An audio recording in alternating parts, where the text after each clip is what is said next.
Përshëndetje, përshëndetje të nderuar zonja dhe zotrim, përshëndetje të dashur miq.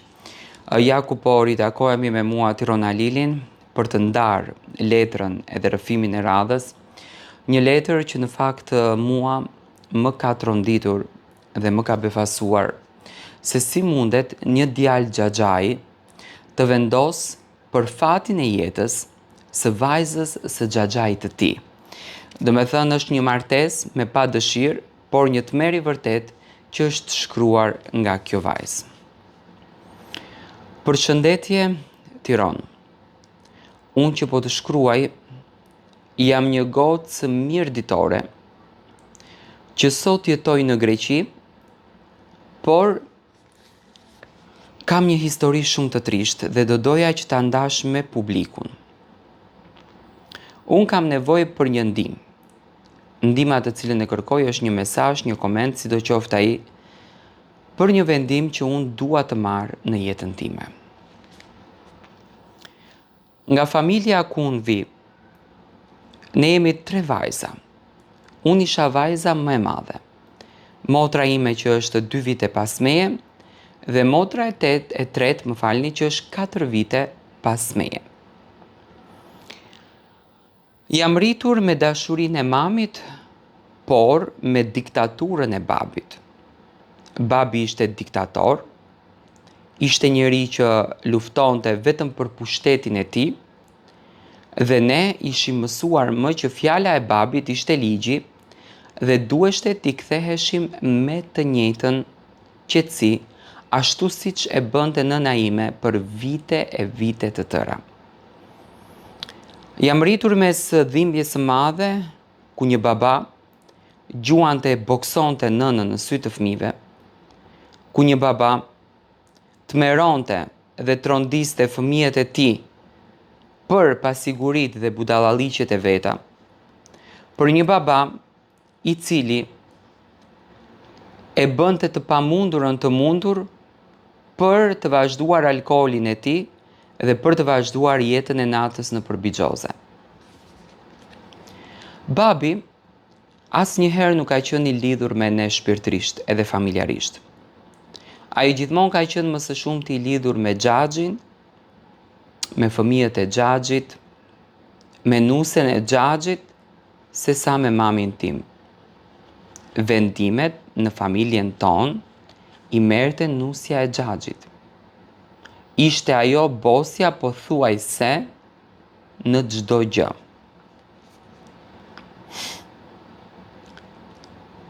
Ditët kalonin dhe unë po ritesha. Në shkollë të mesme nuk më dërguan. Sepse djali i xhaxhit thonte që do shkollën e mesme, ti je fëmijë, ti duhet martohesh, duhet krijosh familje, lëre shkollën, burri punon për ty. Edhe pikërisht ashtu bën.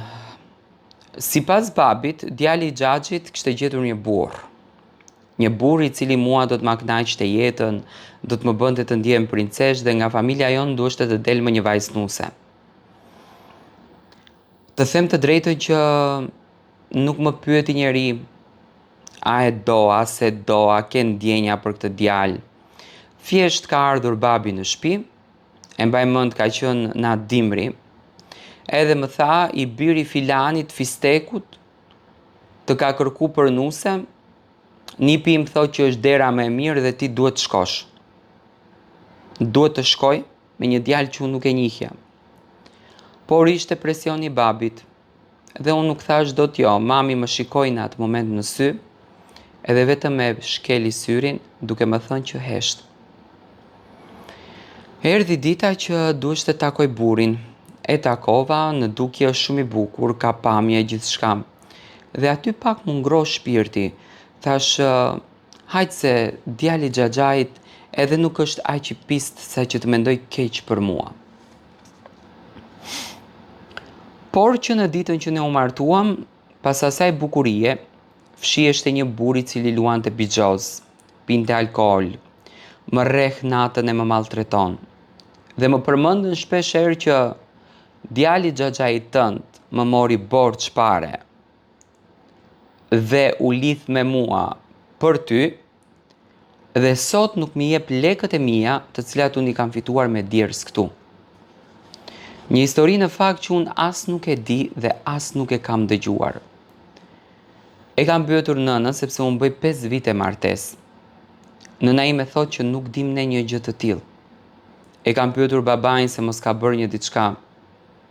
Thot që as nuk di dhe as nuk më intereson. Dhe frika ime më e madhe është se mos vallë mua më kanë shitur pasi askush nuk interesohet për mua. Paramendoni tani, unë po jetoj si një qen. Më rreh. Shkruan me femra të tjera në syrin tim. Më kërcenon se do të më vret.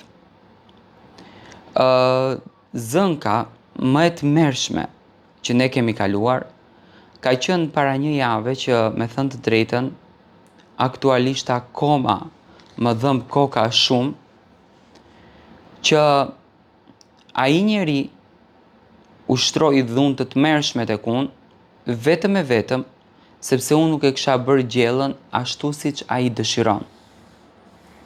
Po më maltreton si një qen i pamëshirshëm.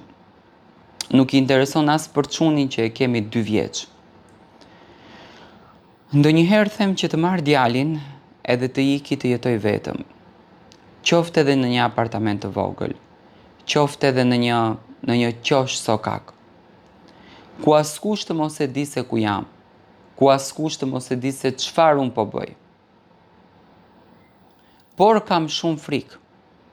Kam frikën se mos më gjej edhe të më kërcënon edhe të më shkatron jetën. Jam në një hall të madh, një hall pa zgjidhje. Kërkoj mendimin tuaj se çfarë duhet të bëj. Të marr djalin dhe të largohem, apo të qëndroj dhe ta duroj këtë trishtim, sepse mos ndoshta kjo është një rrugë shumë e gjatë që unë nuk e di sepse te ne ekziston edhe kanuni.